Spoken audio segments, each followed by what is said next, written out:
በመጽሐፍ ቅዱስ ውስጥ ጠንካራ የነበረው ነቢይ እንኳን በአንድ ወቅት እግዚአብሔር ፊት ይቆምና ከእንግዲህ መኖር አልፈልግም እንዳለ ያውቃሉ? አንድ መደበኛ ሰው አልነበረም፣ ኤልያስ ነበር።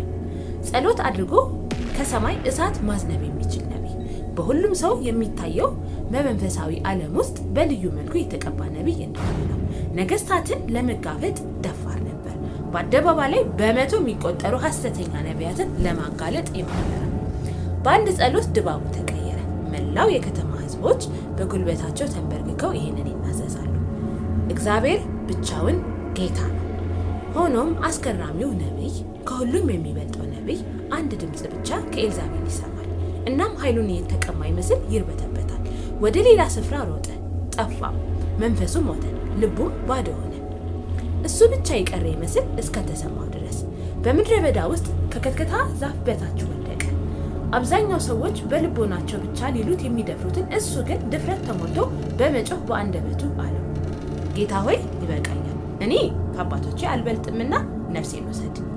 የእግዚአብሔር ምላሽ ግን ብዙዎች እንደጠበቁት አልነበረም።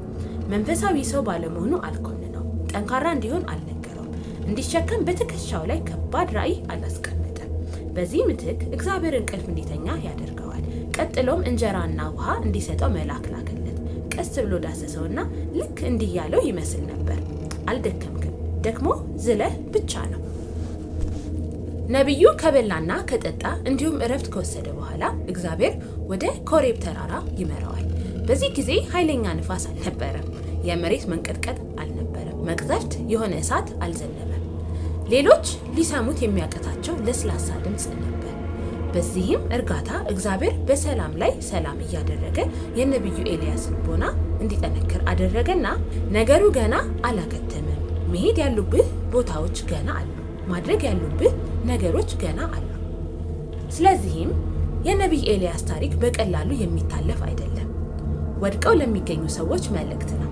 ጭንቀታቸው ያቆማል። ተስፋ ስትቆርጡ እግዚአብሔርን አትወዱትም ማለት አይደለም። ለረጅም ጊዜ ከበቂ በላይ ጉዳዮችን ይዛችኋል ማለት ነው። ዋነኛው መመለስ ያለበት ጥያቄ ምን ያህል ርቀት ልትሸከሙት ትችላላችሁ? አይደለም ጭንቀታችሁን ጭምር ወደ እግዚአብሔር ታመጡታላችሁ ወይ ነው።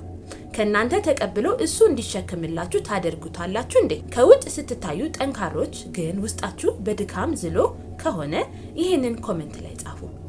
ጌታ ሆይ ይህንን እረፍት እና መልሶ መቋቋም እፈልጋለሁ። እናም ይህንን ቪዲዮ አሁን እያሰባችኋቸው ላሉት ሰዎች በማጋራት ይህንን ይወቁ። በእግዚአብሔር